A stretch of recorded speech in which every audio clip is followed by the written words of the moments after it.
made us question everything. Our relationships, our jobs, what constitutes an office, and who we are. In a world filled with chaos, confusion, and uncertainty, it's time for some clarity. It's time to start understanding one another. It's time to start understanding ourselves. We envision a world where everyone knows their why. But even more, we envision a world where everyone knows their WHY.os.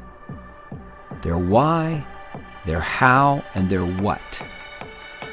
The operating system that drives you, that lets the world know where you stand, what your unique gift is, and most importantly, who you are. WHY.os. Are you ready?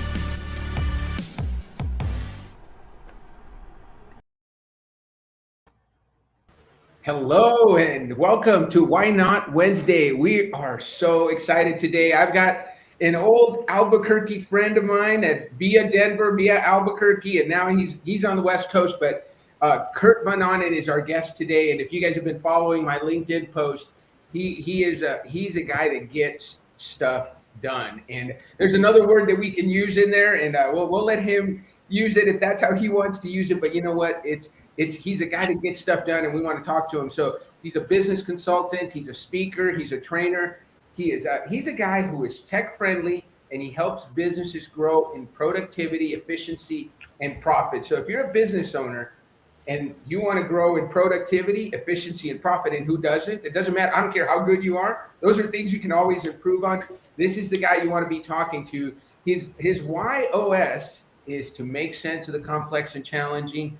His how is to find a better way, and his what is trust. So we've had a chance. I guess we met about a year ago, and we've had conversations back and forth just because he's such a great guy. He's bringing value to the world. I like him so much. I said when I started the show, he was one of the people I said, I got to have him on. So let's welcome Kurt Von Ahnen. Welcome, Kurt. How are you? Dude, I am awesome. And here you are leveraging our Albuquerque connection, but I don't have any bottles of Tio Frank's green chili sauce in my house yet. So you know what? We'll have to take care of that for you. If you're nice enough to me, we can take care of that. So welcome, Watson. There's Watson Jordan tunes in just about every week, and he is one of our WHY.os coaches. So is Lynn Everard, and he's here too. So guys, welcome and thank you for joining. I know you're gonna have some questions for Kurt as we get started. But Kurt, here's what's exciting. Here's what I know you're excited about right now. You've got a book coming out. So where are you? And tell us about it. Well, I'm a lifetime student of leadership. It's it started out with a rough spot in high school, started out with some rougher spots after high school. And then I finally started to realize like I'm not fulfilling, or I'm not being natural in myself. Like I was just always fighting and combating myself. Mm-hmm. And I said, I got to start doing things more seriously. And so I started studying things like John Maxwell and Tony Robbins and yes. Later in life is Pedro Adao, Russell Brunson, those guys. But the more I studied, the more I realized people were coming, like I'm John Maxwell certified. I went to the big event in Florida and got the certification and did all that. But a lot of the people that I graduated with, they had this misconception that to be successful in leadership, you need to speak to an auditorium full of people. Right. You need to gather masses of people to do things. And for me, leadership was always about just leading the circle that you have the influence on at that moment. So if you're a parent, your circle's your family, right? And then if you're coaching a baseball team, it's that baseball team. And I kept thinking in terms of these circles, and that we can lead from anywhere. And then I started to believe that everyone is naturally called to a certain position of leadership. And it's the more I see things going astray in society right now, the more I'm realizing, wait a minute, the reason these decisions seem bad or imbalanced is because it's an unnatural fulfillment of that leadership position. Somebody that was naturally called to that spot passed on it. And then somebody else unnaturally filled that spot. And when that happens and stair steps its way up through society, we end up with what we have now, an environment where we all sit around and go, how did that decision get made? Or how did that person get to that level? Or we let that happen. So I wrote a book about it. What's the title of the book, Kurt? Action Leadership from the Edge. And originally it was going to be Action Leadership from the Edge of the Circle, meaning that instead of speaking out to a group, you're speaking into a group. So let's say there's a circle of people that you have influence over. Yes. You don't have to be everything to everybody. You're only responsible for your niche, your specialty, your focal point, your sweet spot. And so as you are responsible for your sweet spot to that circle of people, other people around that edge of the circle filter in their value to those people as well. And then the goal is, of course, once you begin to recognize what you're doing, is to leverage your relationships with co-leaders on the circle to expand your circles and get bigger and better. Man, you are talking my language, Kurt. And I want to recognize some people that commented while you were talking. First of all, Tiffany Marchink, she's on my morning devotional. That, by the way, that morning devotional is run by this lady, Melanie Ake, who gave you a big woohoo. She's a huge John Maxwell trained. I think she mentioned it here, JMT DNA. So you know all about that, Kurt, right? Yep, I got the T-shirt. I got to tell you, there are so many of our Y coaches are also John Maxwell. So we just enjoy that group. That's a great circle to have as part of our group.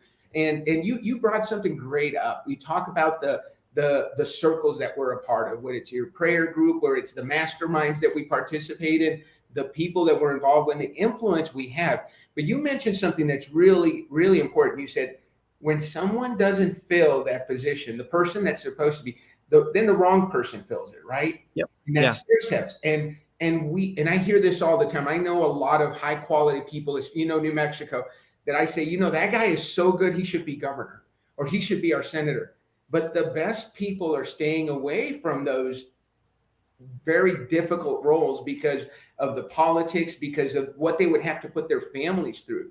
So then then what we have is a lesser quality of individual that's willing, and not that they're all of them are, but when you get to the point, those people that are making those decisions that are hurting us are people that maybe we wouldn't put up there, but we don't, it's the majority that rules, right, Kurt? So talk a little bit more about that. Well, and not to blow the whole, I wrote a book. It's in the book. Yeah, don't give the whole book away. But if you think about it, the way that I'm talking about this, the parent has to be the parent, the coach has to be the coach, the teacher needs to be the teacher, the pastor needs to be the pastor. So if all of these are naturally fulfilled roles, then we have a much more stable foundation for leaders to come in at those higher levels you were talking about with that extra stress and all that. Right. But if someone comes up to you and goes, you would be a great governor, we're going to give you financial backing and we want you to run for this. Right. If you look at the current societal structure and you look at all of the natural leadership voids that are existing now, naturally someone that's qualified for the job is going to go, nope, not me. Nope. One of my famous lines when I talk about writing the book is a lot of folks that would be great leaders will say, you know what, leadership's not for me, but I'd be a great number two. I'd like to be in the background and move some big pieces, but I'm not the leader. I'm a good number two. And the problem is that a lot of these folks that step back and go, I'm a good number two or a number three, they're the ones that need to be at the top. They need to make that jump. But until the rest of us, again, I think everybody's called to a certain position of leadership. And so as more of us at the foundational levels fill those natural roles, we create a stronger foundation for people at higher levels so that they don't feel so alone and stranded and overwhelmed, quite frankly, with the void that's out there. Yeah, no, and I think it is such a great point that you make.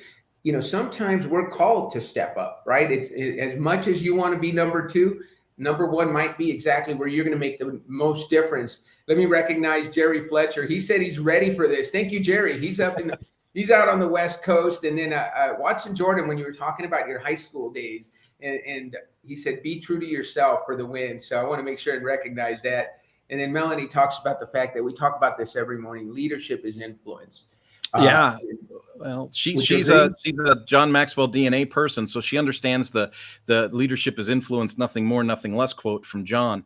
I leverage that quote quite a bit in the book, and my calling on this is my statement is, where does the influence come from? To me, I think the influence comes from the actions we take. So That's why the book title is Action Leadership. We can talk about being a leader all we want, but until we take action, not very many people are going to be influenced by it. And we talk about that, and Melanie was talking about things we talk about every morning. One of the things we talk about is action. Imperfect action is better than perfect inaction. Done better than perfect. Yeah, because perfect inaction doesn't help anybody. Just get started. Create that first draft and then make it better. Bella has a great comment here. She says a lot of times she thinks contributes would be amazing leaders, but a lot of them prefer the background at times. However, when they do step up to lead, they kill it. So these are the people that believe in making a difference, making a positive impact. They always want to put other people forward. And when they get put in the forefront, they do a fantastic job. And we've met some great leaders through the WHY Institute that we've talked to that have the why of contribute. So let's talk a little bit about your WHY.os, Kurt. So you're a person that loves to make sense of the complex and challenging, solve problems. You do that by finding better ways and sharing them. So you find better ways to do things in order to make sense of the complex and challenging. And then ultimately what people can count on from you is you're a trusted source. You're somebody that, and I know this just from the few times we've interacted. If Kurt says he's going to do something, just consider it done. You don't have to check on Kurt. It's going to get done. And that's powerful, especially as a coach, as a consultant, to have somebody who's, hey, by the way, here's a guy who wants to solve your problems by finding better ways to do things. And ultimately you can count on him. Who doesn't want to hire that guy? How does that resonate with you, Kurt? The Manana Nomas name is all based on that. And I think we talked about that before because it was born out of frustration. Yes. When I worked in New Mexico running my own company, it was called Von Ahnen Designs and PR back then. And I kept scheduling with new clients through the South Valley Economic Development Center. They would send me all these new clients and I would say, great. So you want a website? Awesome. This is what we're going to do. We're going to do boom, boom, boom, boom. Right. So from you, I need this, this, and this. So we're going to meet again in 2 weeks. Make sure you have that with you. And then we can move to the next step. So we'd meet again in 2 weeks and nobody would ever have their stuff ready. Right. And I finally lost my temper once. And I said, dang it, Manana Nomas, you can't put off till tomorrow what can be done today. Mm-hmm. We can't miss deadlines. We can't go over budget. These things exist for a reason. We have to comply. And the guy that ran the center, he goes, hey, Kurt, that would be a good name for your business. And so and Manana Nomas hey, that would be a good name for your business, eh? Right. So I registered the name, I kept it. And, people told me, they said, dude, this is suicide. You're German. You can't call yourself Manana Nomas. And I said, you know what? We're going to change the rules. No more deposits, no more payments. No, you pay up front. You meet your deadlines or you get thrown out of the program. We make room for someone that wants to be vested in their own success. Love it. And I put out some accountability and our business tripled that year. And that was the thing. Like, as far as leadership goes and where my mind was going at that time, I was like, people want the accountability. People want the performance. They want to know what success is going to feel like. And unfortunately, when we let people kind of mishmash on their own, they don't have that inner drive to fulfill it. And sometimes they need a nudge. Yeah. Well, it's funny you're talking about that because I was talking to a coach yesterday. And what happens is if we lower the standard, then we just keep lowering the standard, right? It just keeps, and then more people get in. But when you raise the standard, and next thing you know, you're now, when you tripled your business, you were working only with your ideal clients, people that were doing what you wanted them to do, that were listening to what you had to say, and they were implementing those better ways that you found for them. They were implementing those solutions that you found for them, and they built trust, right? Because trust was important to you. If you tell me, hey, you got to get this done in 2 weeks, and you show up 2 weeks later with nothing, that's violating Kurt's trust. You don't have a lot of patience for that. The other thing I was going to comment on is a better way how. I think this is something you guys do. Gary, our founder and CEO, he developed the WHY Institute because of frustration. He was trying to build the program. So the algorithm that you went through to discover your why, how, and what, he had sent it out to some programmers. And they were trying to build it. And every 2 weeks they'd come back, oh, we haven't figured it out. We can't get it right. He finally said, forget it. And he said, give me all the code, give me everything. He spent an entire weekend, just 24/7, taught himself how to code and wrote the program himself. Because that's what better way people do. You know what? There's got to be a better way. And if you can't find it, I'm just going to do it myself. I think that's what you finally did. There's got to be a better way to do that. got to be a better way. I remember I was working 14-hour days in the car business, and when the economy went down, 2008, it was pretty bad in Albuquerque, right? Yeah. And I thought, I keep looking for work. I'm not getting it. I keep, I could stay in the car business and work 14 hours a day and make nothing. I said, you know what? I'm just going to start. If I can't find a job, I'll make a job. And so I started Manana Nomas and just started getting customers. And here's a funny thing about starting your own business, Dan. No one says, where did you go to school? What was your GPA or what college did you go to? When you say, here's the services I offer, I can have them done by this time and it costs this much. That's all the business cares about. They don't care about all the other stuff that help you get a job. And under budget, on time, right? Yeah. Are you under budget? Are you on time? And are you okay to work with? Right? Is it straightforward? And I grabbed onto that and I ran with it. As it makes sense, right? You help people make sense of it. So tell me. So I know we've talked a little bit about Manana Nomas, but what is it? Well, tell me what. How do you define it? What is it? The best way for me to define it for people, because I'm in my 50s and it seems like I've done a lot more than I haven't done. So people say, well, can you do this? Can you do that? Can you? Yes. But to describe it in like an elevator speech, we're a business consultancy agency, and we leverage tech for communication. So I'll go into a business, I'll do a needs assessment. And if that needs assessment says, hey, you do great with a digital online onboarding program for your employees, well, we can build that for them. That's not a problem. Or, you've got a community of customers. You need something off of Facebook. Well, then we'll build an online community for them, a membership or a learning site for them. Yeah. And then we, because of that, we end up doing the digital marketing and the stuff that goes along with it. I've got a great team of people that work with me. It's not just me. Right. But I've got some real good core power partners that I bring into different projects, and it just works, man. Just being able to meet business owners where they're at and go, okay, what are your goals and where do you want to be? And then say, okay, well, here's the snapshot. This is where you're at. And this is where you want to be. These are the 5 steps I can take to get you closer to it. And then it's up to them. If they want to write the check, we go to work. If they don't want to write the check, they can take the free advice and move on down to find somebody else. Absolutely. And what I have found is you can take the free advice. There's a lot of free advice out there, but you need the person that created it. There's a structure and everything that comes with it. That's what you pay Kurt Von Ahnen for. I heard a great story of a consultant that they hire. There's a machine goes down at a manufacturing plant, and they have to stop production. And they pay this guy to come in. Comes in with a little briefcase, taps the machine with his hammer once. Machine gets started going. They start production. The next day, he sends him a bill, and it's for $1,000. And the guy's like, $1,000 for him to come in and tap the machine? He's like, you're crazy. He says, no worries, I'll redo my invoice. He sends the invoice itemized. He says, $999 for the experience that led to me knowing where to tap the machine. $1 for tapping the machine. And that makes sense. That's what's there from the experience, because as you said, you've done more than you haven't done. I want to recognize Raymond Kemp. Make your own way. Raymond Kemp's a former Fleet Master Chief of the United States Navy and one of our coaches, and he's an amazing individual. So I want to make sure and say hi to Raymond, and he's giving you kudos for making your own way. And as Watson says, desire for more equals freedom and independence. I totally agree, Watson. So and let's thank Raymond for his service too.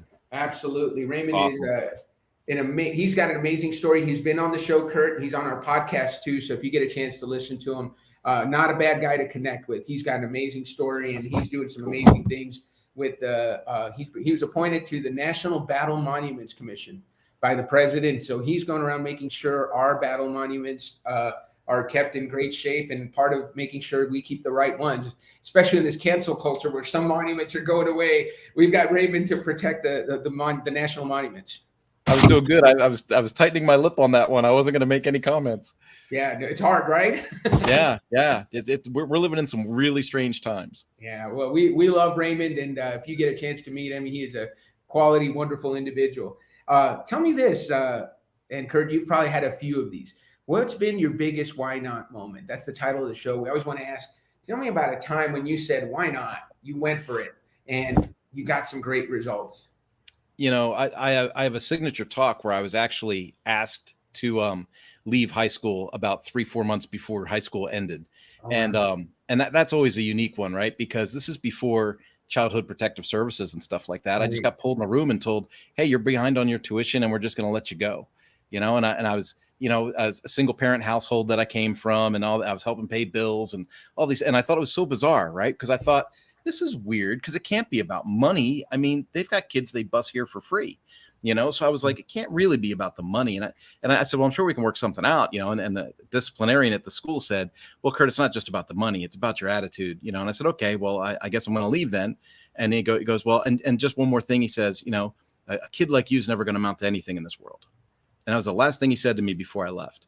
And some people would say that's, how is that your why not moment, right? How is that your whatever? Well, it wasn't. I mean, for the first 10, 12 years, I went out of my way to prove the guy right. I mean, I led a horrible lifestyle and made really bad decisions.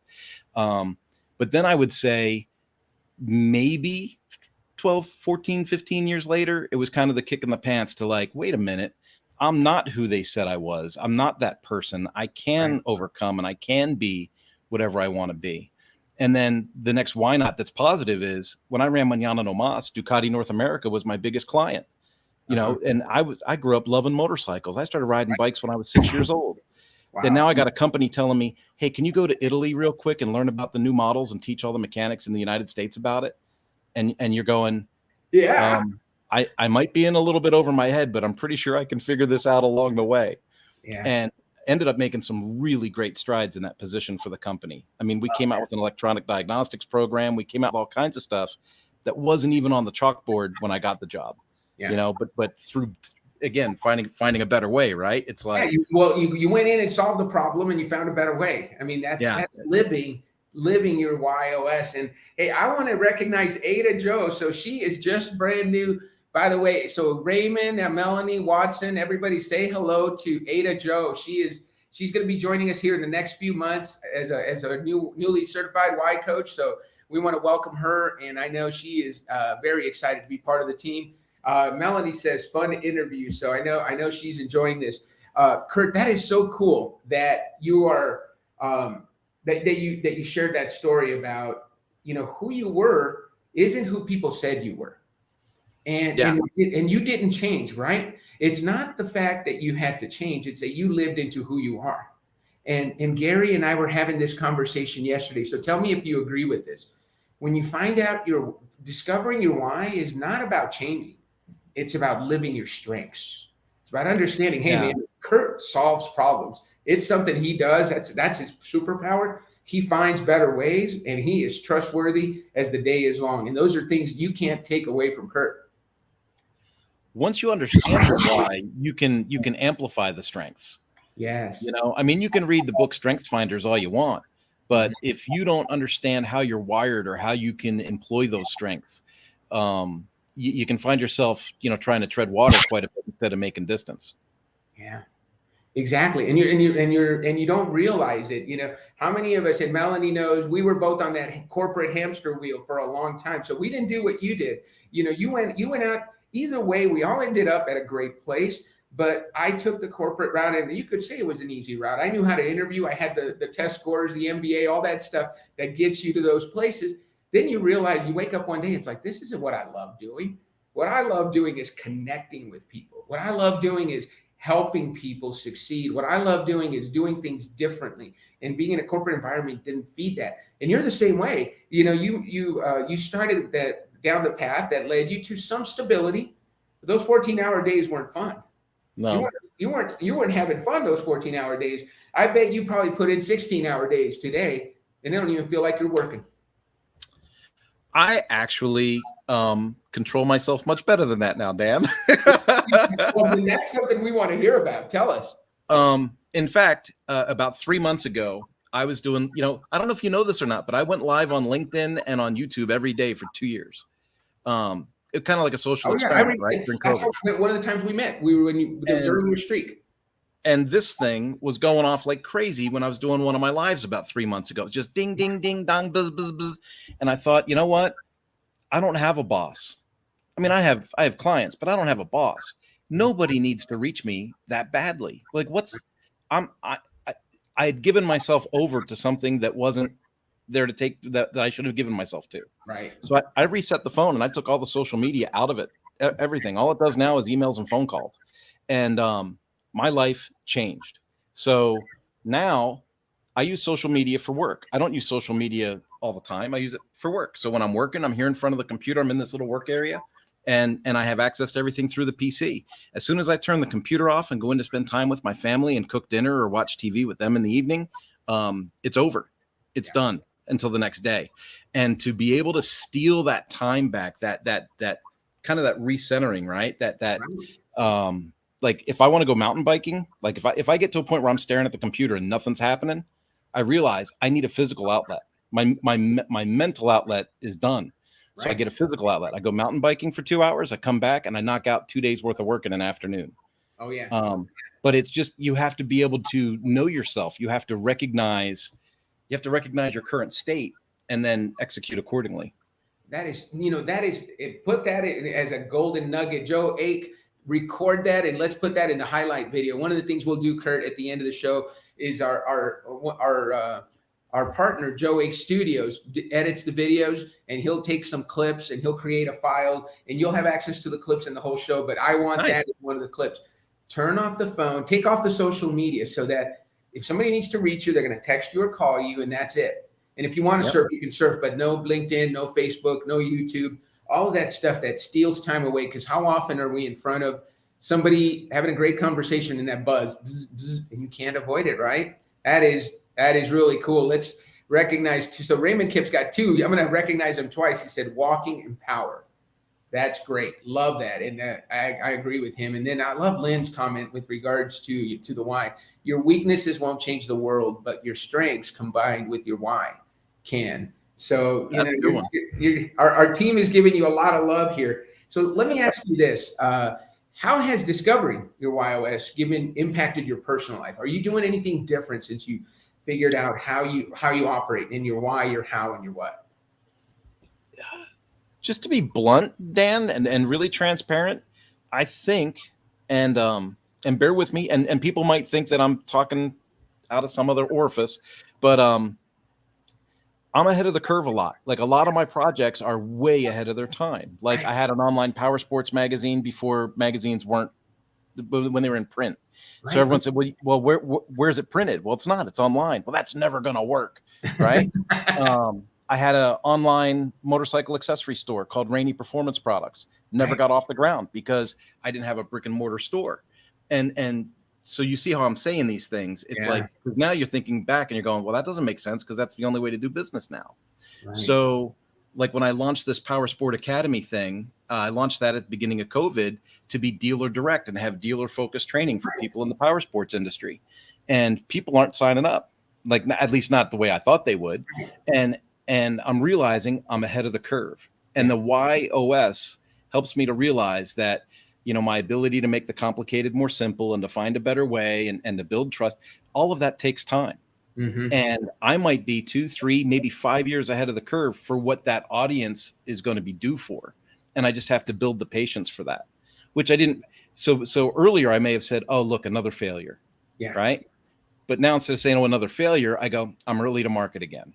Yeah.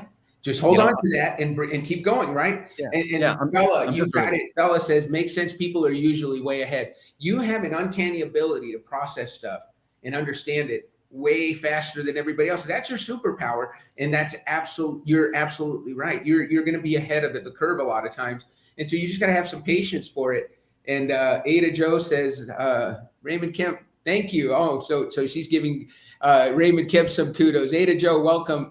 But yeah, you're absolutely right. And the fact that you're as a better way person, you're just wired to improve things.